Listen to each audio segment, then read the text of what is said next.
السلام علیکم پیارے ناظرین، آج کا تاریخی دن آیا صوفیہ مسجد میں 86 سال بعد آج باضابطہ باجماعت نماز کا آغاز ترکی میں کر دیا گیا ہے۔ استنبول میں آیا صوفیہ مسجد میں 8 دہائیوں بعد آج سے باضابطہ باجماعت نماز کا آغاز ہوگا اور ترکی کے صدر رجب طیب اردوان کی نماز جمعہ آیا صوفیہ میں ادا کریں گے۔ تفصیلات کے مطابق تاریخی فیصلے کے بعد تاریخی دن بھی آ گیا۔ 86 سال بعد آیا صوفیہ مسجد میں نمازوں کی باقاعدہ ادائیگی کا آغاز ہونے جا رہا ہے۔ شکر الحمدللہ۔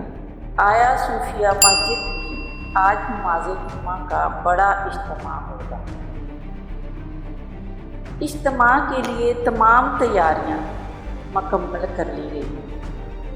نماز جمعہ میں ہزاروں افراد شریک ہوں گے، جبکہ ترک صدر رجب طیب اردوان کی جمعہ آیا صوفیہ میں ادا کریں گے۔ ترک حکومت نے 5 وقتہ نمازوں کے لیے ائمہ اور مؤذن حضرات کا تقرر بھی کر دیا ہے۔ یاد رہے کہ 10 جولائی کو ترک عدالت نے آیا صوفیہ میوزیم کو دوبارہ مسجد میں بدلنے کا فیصلہ سنایا۔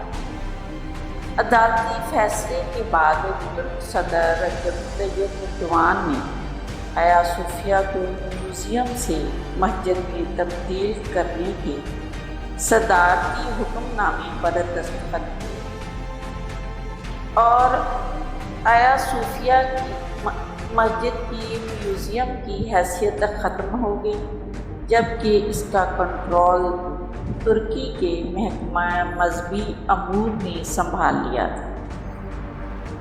خیال رہے کہ آیا صوفیہ کی تعمیر 6ویں صدی میں ہوئی اور تقریباً 1000 سال تک یہ دنیا کا سب سے بڑا گرجا رہا تھا۔ 1453 میں قسطنطنیہ فتح کرنے کے بعد سلطان محمد فاتح نے اسے مسجد میں بدل دیا۔ عثمانی سلطنت کے زوال کے بعد 1935 میں کمال اتاترک نے آیا صوفیہ کو میوزیم بنا دیا۔ تاہم ترک عدالت نے 8 دہائیوں قبل ہوئے فیصلے کو غیر قانونی قرار دے دیا۔